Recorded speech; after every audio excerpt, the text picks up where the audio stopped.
निलम्बित प्रधान न्यायाधीश जबरा विरुद्धको महाअभियोग प्रस्ताव अघि बढाउन सभामुख र सरकारको बेवास्ता दर्ता भएको 7 दिनपछि संसदलाई जानकारी गराउनु पर्नेमा समितिमा छलफल समेत हुन सकेन।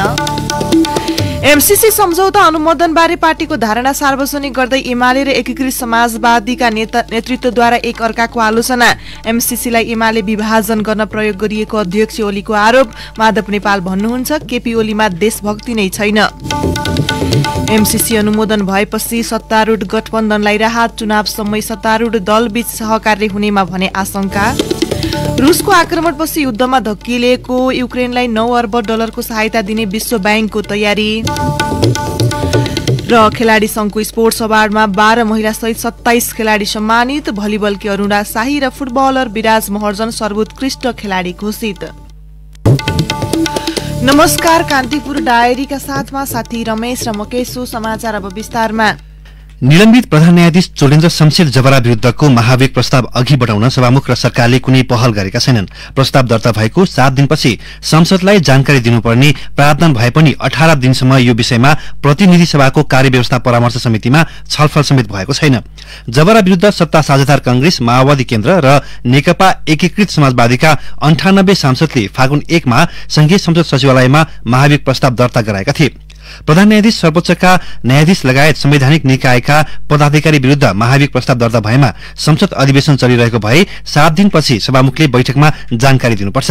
अधिवेशन नचलेको अवस्थामा प्रस्ताव दर्ता भएको 15 दिनभित्र अधिवेशन बोलाई त्यसको 3 दिनभित्र जानकारी दिनुपर्ने कानूनी व्यवस्था छ। यसरी ढिलोमा 18 दिनभित्र यसबारे सदनले थाहा पाउनुपर्ने व्यवस्था छ। तर अहिले भने संसद चलिरहेका बेला पनि प्रक्रिया शुरू भएको छैन।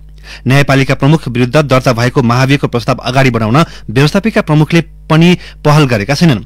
महाभियोग प्रस्तावक दलहरूले यसबारे चासो नराखेकाले सभामुख आफै अघि नसरेको संसद सचिवालयका अधिकारीहरू बताउँछन्। एक अधिकारी भन्छन् कंग्रेस, माओवादी र एकीकृत समाजवादीका सचेतक र कानून मन्त्री समेत सहभागी भएर प्रस्ताव दर्ता भएको हो, तर उहाँहरूले नै परामर्श समितिको बैठकमा यो विषयमा चासो राख्नु भएको छैन। प्रस्तावमा समर्थक समेत रहेका कंग्रेस महामन्त्री गगन थापा भने अब छलछाम गर्न नहुने बताउनुहुन्छ। महाभियोग अगाडि बढाउने बारे गठबन्धन दलहरूबीच छलफल भएको, तर एमसीसी सम्झौता अघि बढाउने चापले थप अगाडि बढ्न नसकेको थापाको भनाइ छ। कानून, न्याय तथा संसदीय मामिला मन्त्री दिलेन्द्र प्रसाद बडु पनि न्यायपालिकामा देखिएको गतिरोध संवैधानिक रूपमा अन्त्य गर्न महाभियोग प्रस्ताव दर्ता गरिएकाले त्यसलाई संसदबाट नै टुङ्गो लगाउन सरकार प्रतिबद्ध रहेको दावी गर्नुहुन्छ। महाभियोगका प्रस्तावक तथा माओवादी प्रमुख सचेतक देवप्रसाद गुरुङले प्रधान न्यायाधीश विरुद्धको महाभियोग प्रस्ताव फागुन 7 मा नै परिपक्व भइसकेकाले अब प्रक्रिया अगाडि बढ्ने बताउनुभयो। एमाले संसदीय दलका उपनेता सुभाष चन्द्र नेगमाङले भने महाभियोग अगाडि बढाउने प्रक्रियाबारे सभामुख सापकोटा र सत्तारूढ दलहरूले आफूलाई एकपटक पनि नसोधेको बताउनुभयो। अमेरिकी सहायताको एमसीसी परियोजना सम्बन्धी सम्झौता अनुमोदन भएपछि आफ्ना धारणा सार्वजनिक गर्दै दुई कम्युनिष्ट नेताले एकअर्काको चर्को आलोचना गरेका छन्। एमाले र नेकपा एकीकृत समाजवादीका अध्यक्षले पार्टी विभाजन पश्चात सार्वजनिक रूपमा दिँदै आएको तिक्ततापूर्ण अभिव्यक्तिलाई विकास परियोजना सम्बन्धी सम्झौताको सन्दर्भमा समेत दोहोर्याएका छन्। काठमाडौँमा हिजो आयोजित पत्रकार सम्मेलनमा ती दलका प्रमुख नेताले एमसीसी सम्झौतासँगै अनुमोदन गरिएको व्याख्यात्मक टिप्पणी, राष्ट्रिय राजनीति तथा सभामुखको भूमिकाको विषयमा आरोप प्रत्यारोपलाई निरन्तरता दिएका हुन्। एमसीसी अनुमोदन भएपछि पहिलो पटक सार्वजनिक कार्यक्रममा बोल्दै एमाले अध्यक्ष केपी शर्मा ओलीले अधिकांश जसो समय माओवादी केन्द्र र एकीकृत समाजवादीको आलोचनामा खर्चिनु भएको थियो। ओलीले एमसीसीलाई आफ्नो पार्टी विभाजन गर्न प्रयोग गरिएको आरोप लगाउनु भएको छ। माओवादी केन्द्र र एकीकृत समाजवादीको समर्थनमा सो सम्झौतासँगै पारित व्याख्यात्मक घोषणालाई ओलीले तथाकथित घोषणाको संज्ञा दिनुभयो। अहिले उहाँहरू भन्नुहुन्छ आइपीएसको अङ्ग होइन, अस्ति तथाकथित व्याख्यात्मक घोषणा उहाँहरूले जसको कुनै अर्थ छैन, त्यस व्याख्यात्मक घोषणामा आइपीएसको अङ्ग होइन भन्नुभयो। त्यसर्थ त्यसलाई सहज ढङ्गले, स्वस्थ ढङ्गले यसभित्र राजनीति नगरिकन एउटा विकास परियोजनाको रूपमा यसलाई अगाडि बढाउनु पर्ने थियो। एमसीसी सम्झौताको विषयमा माओवादी केन्द्र र एकीकृत समाजवादीको नेतृत्वले जनतालाई झुक्क्याउने काम गरेको ओलीको भनाई थियो। सभामुख अग्नि सापकोटाको चर्को आलोचना गरेका ओलीले राष्ट्रिय महत्वको विषयमा एमालेलाई अलग राखेर निर्णय गरिएको बताउनुभयो। त्यस्तै सम्झौता अनुमोदन गर्दा असंवैधानिक प्रक्रिया अपनाइएको ओलीले टिप्पणी गर्नुभयो। 6वटा जति अधिवेशनभन्दा अगाडिको अधिवेशनमा प्रस्तुत गरिएको भनिएको प्रस्तावलाई अहिले प्रस्तावै पेश नगरिकन गैर कानुनी ढङ्गले मृत प्रस्ताव, अस्तित्वमा नरहेको प्रस्ताव अस्तित्वमा छ भनेर तथाकथित छलफल गर्ने र निर्णय गर्ने असंवैधानिक र गैर कानुनी काम फेरि पनि सभामुखले गराउनुभयो। फेरि सरकारले त्यसतर्फ गैर कानुनी काममा उद्धत। सत्ता गठबन्धन जोगाउन आफैले विगतमा राष्ट्रहित विपरीत भनेको सम्झौता अनुमोदनका लागि एकीकृत समाजवादी र माओवादी केन्द्र तयार भएको ओलीको भनाइ छ। उहाँले एमसीसीको पक्षमा आफूहरू रहे पनि अनुमोदनका लागि भएका निर्णय प्रक्रियागत विषय समेटेर 12 बुँदे वक्तव्य जारी गर्नुभएको छ। यसैबीच संसदमा पार्टीले नाराबाजी गरिरहँदा एमसीसी सम्झौताबारे बोलेर नेता भीम रावलले गलत काम गरेको एमालेले बताएको छ। रावलले व्यक्ति केन्द्रित अभिव्यक्ति दिएर अनुशासनहीन र अनुचित काम गरेको अध्यक्ष ओलीले बताउनुभयो। भीम रावल पार्टीको धारणा वा पार्टीको काम कारबाही भन्दा पृथक ढङ्गले आफूलाई प्रस्तुत गरिरहनु भएको छ। मैले अस्ति हाम्रो संसदीय दलको बैठकमा पनि भनेको थिएँ, आफूलाई व्यक्तिगत तवरमा हिरो देखाउन खोज्ने त्यस खालका कुरा, काम कारबाही, त्यस खालका विचार र कुनै पनि बहानामा हाम्रो पार्टीले लिएका नीतिहरू सही छन्, व्यवहार ठिक छ, त्यसका विरुद्ध पृथक देखिएर गर्ने क्रियाकलापहरू अनुशासनभित्र पर्दैनन्। यसैबीच एकीकृत समाजवादीका अध्यक्ष माधव कुमार नेपालले एमाले अध्यक्ष ओलीले जनतामा अनावश्यक आशंका र भ्रम पैदा गरेको आरोप लगाउनु भएको छ। एमसीसी अनुदान सम्झौताबारे प्रश्न पार्न आयोजित पत्रकार सम्मेलनमा अध्यक्ष नेपालले ओलीमा देशभक्तिको भावना नै नभएको आरोप लगाउनुभयो। केपी ओलीमा देशभक्तिको भावना छँदै छैन। आत्मसमर्पणवादी नीति अवलम्बन गरेर दक्षिणपन्थी बाटो अँगालेर अगाडि बढेको मान्छे कम्युनिस्ट हुन लायक नै छैन र देशभक्त हुन लायक पनि छैन। म चुनौतीका साथ भन्न चाहन्छु, यदि ठिक हो भने आउनु पर्यो, मैदानमा आउनु पर्यो, आउँछ सामने तर्कको मैदानमा, बहसको मैदानमा, तथ्य प्रस्तुत गर्ने ठाउँमा आएर भन्नु पर्यो। एमसीसी बारे 12 बुँदे व्याख्यात्मक घोषणाले जनतामा रहेको भ्रम हटिसकेको अध्यक्ष नेपालले दावी गर्नुभयो। एमसीसी बारे व्याख्यात्मक घोषणा आएपछि नै पार्टी स्पष्ट भएर त्यसको पक्षमा उभिएको उहाँको भनाइ थियो। व्याख्यात्मक घोषणाप्रति भ्रम सृजना गर्न खोजिएको उहाँले बताउनुभयो। व्याख्यात्मक घोषणालाई केही पनि होइन भनेर घोषणा गर्न खोजिएको छ। त्यसलाई अन्तर्राष्ट्रिय ट्रिटी सम्बन्धी व्यवहारको ज्ञान नभएका अज्ञानीहरूको कुरा मात्रै। संसदमा प्रस्तुत गरेको र संसदको सिङ्गो संसदले सम्भवतः 2-4 वटा मत बाहेक केपी ओलीकाले पनि एउटाले पनि विरोध एक शब्द पनि गरेनन्। त्यहाँ संसदले अनुमोदन गरिसकेपछि त्यसको बारेमा अमेरिकाले पनि पोजिटिभ रेस्पोन्स, स्वयं हाम्रो छिमेकी देश चीनले पनि पोजिटिभ रेस्पोन्स गरिसकेपछि यसको केही पनि अर्थ छैन भन्ने ती जम्मै भ्रमहरू चिर्ने कोसिस भएको छ। एमाले अध्यक्ष ओलीले प्रतिशोधको राजनीति गरिरहेको नेता नेपालको आरोप छ। अध्यक्ष ओलीले सभामुखलाई हटाउनेदेखि 14 सांसदलाई निकाल्ने लगायतका षड्यन्त्र गरेको नेता नेपालले टिप्पणी गर्नुभयो। सभामुखले राजीनामा दिने, कुरुक्क समर्पण गर्ने, घुँडा टेक्ने केपी ओलीका सामु नचिताए हुन्छ। हामी उहाँको पक्षमा दृढताका साथ दिन्छौँ। जुन सभामुखले संसदको गरिमाको रक्षा गरिनु भएको छ, जसले सांसदहरूको अधिकारको रक्षा गर्नु भएको छ, उसमाथि त्यो धारे हात लगाउने, आरोप लगाउने, त्यस्तो दुश्चेष्टा गर्ने, अपमानपूर्ण व्यवहार गर्ने, सभामुखको गरिमाको रक्षा नगर्ने, त्यसैले केपी ओलीको यो प्रवृत्ति अत्यन्तै असभ्य, अनसिभिलाइज्ड। आफ्नो पार्टीको पहलबाटै एमसीसी सम्झौता जस्ताको तस्तै पारित हुनबाट रोकिएको एकीकृत समाजवादीले जनाएको छ। एमसीसी सम्झौताको संसदीय अनुमोदनपछि माओवादी केन्द्रमा नारायण काजी श्रेष्ठ पक्षधर नेताहरूमा असन्तुष्टि चुलिएको छ। अध्यक्ष पुष्पकमल दाहाल पक्ष एकलौटी रूपमा अघि बढेको र आफूहरूको कुरा नसुनेको भन्दै उनीहरूले गुनासो गरेका छन्। संस्थापन पक्षका नेताहरूले भने पार्टी निर्णय विपरीत सार्वजनिक रूपमा बोलेको भन्दै श्रेष्ठप्रति आलोचना गरिरहेका छन्। पार्टी अध्यक्ष दाहालले नै सोमबार नेता श्रेष्ठलाई पार्टी छाडेर गए पनि हुने आशयको अभिव्यक्ति दिएपछि श्रेष्ठ पक्ष झन चिडिएको छ। हात्तीवन स्थित आफ्नो निवासमा हिजो पुगेका अध्यक्ष दाहाललाई श्रेष्ठले पार्टी छाडेर जान भनेको हो भन्दै प्रश्न गर्नुभएको थियो। श्रेष्ठ निकट एक नेताले भने अध्यक्षले आवेशमा आएर बोलेको हो, पार्टी छाडेर जाने कुरा भनेको होइन, उहाँले मिलेर पार्टी चलाउनु पर्छ भन्नुभएको छ। उनका अनुसार दाहालले पार्टीभित्रका कमी कमजोरी समीक्षा गरेर जानुपर्ने उल्लेख गर्दै आफ्ना कुरा केन्द्रीय समितिमा राख्न श्रेष्ठलाई सुझाव दिनुभएको थियो।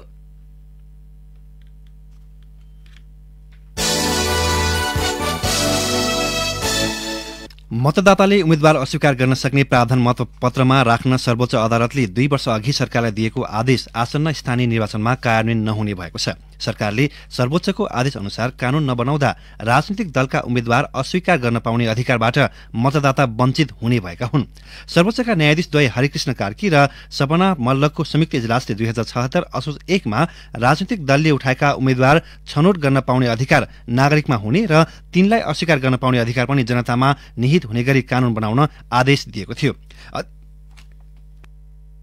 अधिवक्ता स्वागत नेपालले सर्वोच्चमा दायर गरेको रिटको सुनवाई गर्दै सर्वोच्चले मतपत्रमा उल्लेख हुने उम्मेद्वारलाई मन नपराएको कारणले मतदाता निर्वाचनमा भाग लिन नजाने अवस्था नहोस् भनेर मतपत्रमा कुनै पनि उम्मेद्वारलाई मत दिन्न भन्ने व्यवस्था गर्नुपर्ने राय दिएको थियो। मतदाताले उम्मेद्वारलाई समर्थन छैन भन्ने गरी मत राख्न पाउने व्यवस्थाले लोकतान्त्रिक शासन व्यवस्थालाई अझ बढी समृद्ध प्रभावकारी र परिष्कृत बनाई मुलुकमा सुशासन कायम गर्न मद्दत गर्ने आदेशमा उल्लेख गरिएको थियो। निर्वाचन आयोगले बनाउने अहिलेको मतपत्रमा उम्मेद्वारले बहिष्कार गर्ने संकेत समेत प्रयोग गर्न सकिने व्यवस्था छैन। निर्वाचनमा प्रयोग गरिने मतपत्रमा भएका चुनाव चिन्हबारे एउटालाई छान्नुपर्ने व्यवस्था छ। निर्वाचन आयोगका प्रवक्ता शालिग्राम पौडेलले उम्मेद्वारलाई समर्थन नगर्ने सम्बन्धी प्रावधान समेट्ने विषय आयोगको नीतिमा समावेश भए पनि कानून संशोधन भएपछि मात्रै कार्यान्वयन हुन सक्ने बताउनुभयो। उहाँले भन्नुभयो, अहिले भएका कानूनले मतदातालाई कुनै पनि उम्मेद्वार प्रति समर्थन छैन भन्ने असर दिएको छैन। कानून संशोधन भएपछि मात्रै आदेशको कार्यान्वयन हुनेछ। कान्तिपुर डायरीमा अब ब्रेकको पालो। कान्तिपुर डायरीमा अब कान्तिपुर सविस्तारको पालो। कान्तिपुर सविस्तार। लामो रस्साकस्सी र वाद विवादपछि एमसीसी सम्झौता संसदबाट अनुमोदनपछि बिस्तारै आगामी निर्वाचनमा हुन सक्ने समीकरणतिर धेरैको ध्यान गएको छ।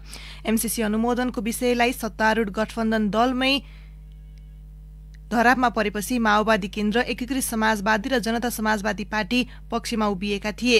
एमसीसीको गाँठो फुकेपछि तत्काललाई सत्तारूढ गठबन्धन जोगिएको छ, तर संघीय निर्वाचनसम्मै गठबन्धन बनाउने भनेका गठबन्धन दलको सहकार्य भने अझै निश्चित हुन सकेको छैन। एकातिर प्रतिपक्षी एमाले गठबन्धनको चर्को विरोध गरिरहेको छ भने अर्कोतर्फ सत्तारूढ कांग्रेसभित्र चुनावी गठबन्धन गर्न नहुने मत देखिएको छ।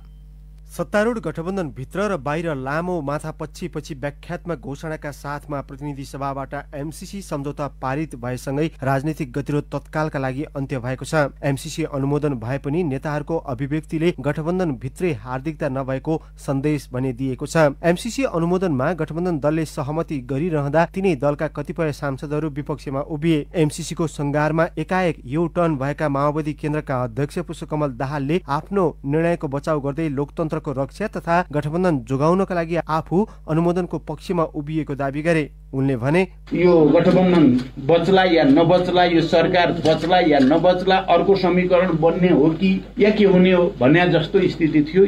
आधारभूत रूपले र मूलभूत रूपले अहिलेका लागि ती सबै अन्यलहरू अन्त्य भएका छन् र गठबन्धन कायम रहन्छ, सरकार अगाडि बढ्छ, अब हामी निर्वाचन प्रक्रियातिर जान्छौँ भन्ने कुरा स्पष्ट भएको छ।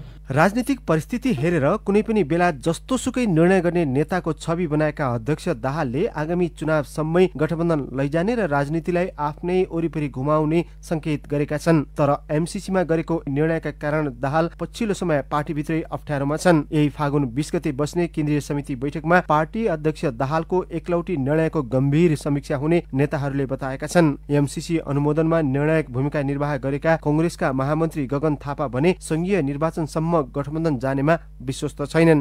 निर्वाचनको सन्दर्भमा हामी कसरी निर्वाचन लड्छौं भन्ने कुराको बारेमा अर्को निर्णय नगर्ने बेलासम्म नेपाली कांग्रेस निर्वाचन लड्दै गर्दा कोहीसँग पनि तालमेल गरेर निर्वाचन लड्दैन। सरकारमा बस्ने तालमेलको कुरा र त्यो नेसेसरीली सरकारमा सँगै बसेको हुनाले गर्दा चुनावमा तालमेल गरेर लड्नुपर्छ भन्ने जुन बुझिरहेको छ हामी रङ। नेपाली कांग्रेस पार्टीले यहाँ अहिले हामी सँगै सरकारमा छौं, त्यसकारणले गर्दाखेरि चुनावमा पनि हामी सिट बाँडफाँड गरेर तालमेल गरेर गर्छौं भन्ने कुरा चाहिँ म चाहिँ त्यसको विपक्षमा पनि हो र यो हेल्दी डेमोक्रेसीलाई पनि उपयुक्त हुँदैन भन्ने ठान्छु म। यसरी जाने कुरा र नेपाली कांग्रेसको क्यारेक्टर पनि होइन के हो। प्रतिपक्षी एमाले एमसीसी को नाममा गठबन्धन भत्काउने ठूलै प्रयास गरेको थियो। खास गरी पार्टीका सांसदहरूको कारबाही प्रक्रिया र सभामुखको भूमिकालाई लिएर निरन्तर संसद अवरुद्ध गर्दै आएको एमाले एमसीसी अनुमोदन सँगै कांग्रेससँग सत्ता साझेदारीको विकल्पमा समेत छलफल गरेको थियो। अहिले प्रतिपक्षमा रहेको एमाले फेरि पनि गठबन्धन बनाउने रुचि तत्कालका लागि देखाएको छैन। अघिल्लो चुनावमा गरिएको गठबन्धन प्रभावकारी बनाउन नसकिएको एमालेको बुझाइ छ। विचार र सिद्धान्त भन्दा पनि सत्ताका लागि बन्ने गठबन्धन संस्कृतिकै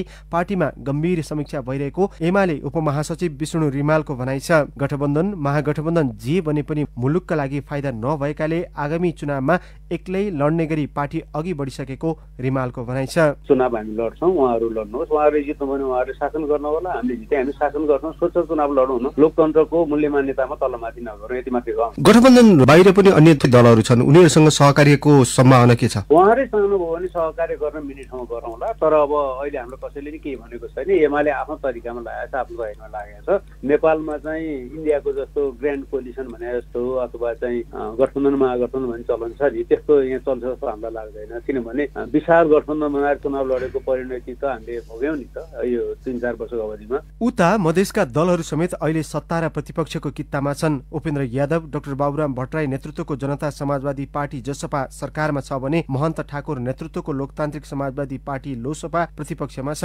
यद्यपि लोसपा पनि एमसीसी अनुमोदनको पक्षमा उभिएपछि सत्तारूढ दलसँग चुनावी गठबन्धन हुन सक्ने अड्कलबाजी गरिएको छ। अघिल्लो निर्वाचनमा गठबन्धन गरेर संघीय संसदमा दरिलो उपस्थिति जनाएका मधेसवादी दलहरू कम्तीमा मधेस प्रदेशमा भए पनि आगामी निर्वाचनमा कुनै न कुनै दलसँग गठबन्धन बनाउने आफ्नै रणनीतिमा छन्। लोकतान्त्रिक समाजवादीका नेता सर्वेन्द्रनाथ शुक्ला स्थानीय तहदेखि संघीय निर्वाचनसम्मै चुनावी तालमेलका लागि पार्टी खुल्ला रहेको तर्क गर्छन्। स्थानीय निकायको चुनावको कुरा हो। स्थानीय निकायमा हामीले 2 नम्बर प्रदेशमा मात्रै चुनाव लडेका थियौँ, अहिले हामी सबै ठाउँमा चुनाव लड्छौँ। त्यसैले सिट जोगाउने होइन, सिट प्राप्त गर्ने पनि हाम्रो रणनीति रहनुपर्छ र त्यो हिसाबले हामी जहाँ कमजोर छौँ त्यहाँ अरूसँग कोसँग सहमति गरेर गर्न सकिन्छ, त्यस हिसाबले हामी सबैसँग खुला छौँ। एमसीसी अनुमोदन सँगै सत्ता गठबन्धनबाट राष्ट्रिय जनमोर्चा बाहिरिएको छ। यस्तै गठबन्धनको विषयमा सत्तारूढ दलकै नेताहरूबाट आएका परस्पर विरोधी धारणाले आगामी चुनावमा कस्तो खालको समीकरण बन्ने हो यसका लागि अझै कुर्नुपर्नेछ।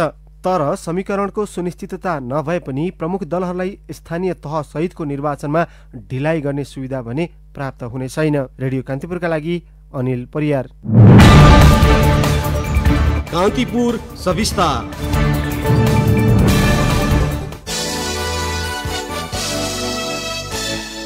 जनता समाजवादी पार्टी जसपाको केन्द्रीय कार्यकारिणी समिति बैठक नेतृत्व प्रणालीबारे सहमति खोज्ने भन्दै अनिश्चित समयका लागि स्थगन गरिएको छ। महन्त ठाकुरले पार्टी छाडेपछि रिक्त अध्यक्ष पदमा के गर्ने भन्ने विषयमा विवाद चर्केपछि बैठक रोकिएको हो। नेता मोहम्मद इस्तियाक राईले भन्नुभयो, नेतृत्व प्रणालीका विषयमा पार्टी अध्यक्ष उपेन्द्र यादव, संघीय परिषद अध्यक्ष बाबुराम भट्टराई र वरिष्ठ नेता अशोक राईले समाधान निकालेपछि बैठक बस्छ। जसपाको विधानमा 2 अध्यक्ष रहने व्यवस्था छ। अध्यक्ष यादव एकल अध्यक्ष हुनुपर्ने पक्षमा हुनुहुन्छ। इतर पक्षले भने समावेशी प्रतिनिधित्व हुने गरी 2 अध्यक्ष राख्नुपर्ने भन्दै आएको छ। रिक्त अध्यक्षमा वरिष्ठ नेता राईलाई चयन गर्न दबाव परेको छ। उपत्यकाका प्राचीन बिहारहरूबाट सन् 90 को दशकमा चोरिएर धेरै पछि अमेरिकाको न्यूयोर्क स्थित प्रसिद्ध रुबिन म्युजियममा फेला परेका 2 पुरातात्विक सम्पदा र न्यूयोर्ककै तिब्बत ग्यालरीमा भेटिएको 600 वर्ष पुरानो बुद्ध अक्षोभ्य मूर्ति हिजो काठमाडौँ फर्काइएको छ। पुरातत्व विभागका महानिर्देशक दामोदर गौतमका अनुसार रुबिन म्युजियम र तिब्बत ग्यालरीबाट आएका सम्पदाको औपचारिक रूपमा आज पुरातत्वलाई हस्तान्तरण हुँदैछ। रुबिनका तर्फबाट म्युजियमकै पदाधिकारी नेपालको पुरातात्विक सम्पदा साथै लिएर काठमाडौँ आएका हुन्। न्यूयोर्क स्थित नेपाली महावाणिज्य दूत कार्यालयले गरेको समन्वयमा तिब्बत म्युजियममा भेटिएको अक्षोभ्य बुद्ध मूर्ति पनि एउटै कार्गोमा आइपुगेको छ। ओम बहाल स्थित नुछे बहाबबाट सन् 80 को दशकमा चोरिएको मूर्तिबारे सम्पदा खोजी तथा पहिचानको अभियान लस्ट आर्ट अफ नेपालले पहिलो पटक सूचना दिएको थियो। गत पुष महिनामा सो चोरी सम्पदाको प्रामाणिकता र नेपालको उत्पत्ति थलो पुष्टि हुन साथै तिब्बत ग्यालरीले आफै मूर्ति तत्काल फर्काइने भनेर घोषणा गरेको थियो। न्यूयोर्कको रुबिन म्युजियममा भने इटुम्बहालको केशचन्द्र महाविहारबाट हराएको मालासहित उडिरहेकी अप्सरा र पाटनको एमपी बिहारबाट हराएको मूल ढोकामाथिको तोरण आकृति फेला परेको थियो। ती सम्पदाको प्रामाणिकता पुष्टि भएपछि गत पुस अन्तिम साता न्युयोर्कमा नेपाली महावाणिज्य दूत कार्यालय र रुबिन म्युजियमका पदाधिकारीबीच सम्पदा घर फिर्तीबारे समझदारी बनेको थियो।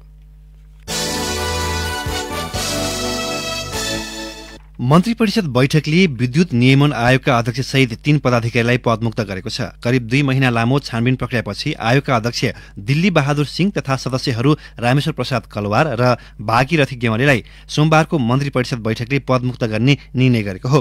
कार्यक्षमता अभाव र पदीय दायित्व पूरा नगरेको भन्दै स्पष्टीकरण मागिएका पदाधिकारीलाई पदमुक्त गरिएको नेपाल सरकारका एक मन्त्रीले जनाएका छन्। गत पुस 8 को मन्त्री परिषद बैठकले आयोगका पदाधिकारीमाथि छानबिन गर्न भन्दै पूर्व मुख्य न्यायाधीश प्रकाश चन्द्र गजुरेलको संयोजकत्वमा समिति गठन गरेको थियो। सरकारले यो निर्णयसँगै आयोग पदाधिकारी विहीन अवस्थामा छ। विद्युत नियमन आयोग ऐन 2074 को दफा 9 अनुसार छानबिन चलिरहँदा पदाधिकारीहरूले पदमा रहेर काम गर्न पाउँदैनन्। यसरी विद्युत नियमन आयोगमा 2 महिना भन्दा लामो समयदेखि पदाधिकारी छैनन्। पदाधिकारी नभएकै कारण आयोगका काम कारबाही प्रभावित भएका छन्। कान्तिपुर डायरीमा पुनः ब्रेकको पालो। कान्तिपुर डायरीमा अब आर्थिक प्रसंग। जयनगर कुर्था खण्डमा रेल चलाउने भनेर 2वटा रेल सेट ल्याएको 1.5 वर्ष बितिसक्यो। रेलको चर्चा चलिरहँदा रेलवे बोर्ड गठन गर्न भन्दै 2070 मै रेलवे अध्यादेश आएको थियो। 2078 सालमा मात्र गत वैशाख र मंसिरमा 2 अध्यादेश जारी गरियो। तर दुवै अध्यादेशको समय गुज्रिँदा पनि आधिकारिक रूपमा रेल सञ्चालनको टुङ्गो लागेको छैन। रेल सञ्चालन मिति तोक्न नसकिएका कारण अहिलेसम्मका सबै अध्यादेश निष्क्रिय भएका हुन्। अध्यादेश निष्क्रिय हुनु मात्र त्यहाँ एउटा समस्या होइन, रेलवे सम्बन्धी कानून पनि बनेको छैन, जसका कारण रेलले आधिकारिक रूपमा यात्रु बोक्न पाएको छैन। यही फागुन 1 बाट ड्राई रन अर्थात परीक्षण गरिरहेको रेल आधिकारिक रूपमा चल्न नपाउँदै थोत्रिने हो कि भन्ने चिन्ता बढ्दै गएको सरकारवाला बताउँछन्। अध्यादेश जारी भएपछि बसेको पहिलो संसद बैठकमा पेश गरिने संघीय संसद सचिवालयका उपसचिव तथा सहायक प्रवक्ता दशरथ धमालाले बताउनुभयो। अब अन्तर्राष्ट्रिय प्रसंग। रुसको आक्रमणको मारमा परेको युक्रेनलाई विश्व बैंकले 9 अर्ब डलर बराबरको सहायता गर्ने भएको छ। विश्व बैंक समूह तथा अन्तर्राष्ट्रिय मुद्रा कोष IMFले संयुक्त रूपमा सो सहायता रकम उपलब्ध गराउन लागेको बीबीसीले जनाएको छ। युद्धको मारमा खेपिरहेको युक्रेनमा सम्भावित नकारात्मक असर रोक्नका लागि सो सहायताको तयारी गरिएको विज्ञप्तिमा जनाएको छ। यसैबीच 6 दिनदेखि जारी युद्धको क्रममा युक्रेनको राजधानी किएभ स्थित एक टेलिभिजन टावरमा हमला हुँदा 5 जनाको मृत्यु भएको छ। रुसले किएभमा हमला गर्ने चेतावनी दिए पश्चात टेलिभिजन टावरमा आक्रमण भएको हो।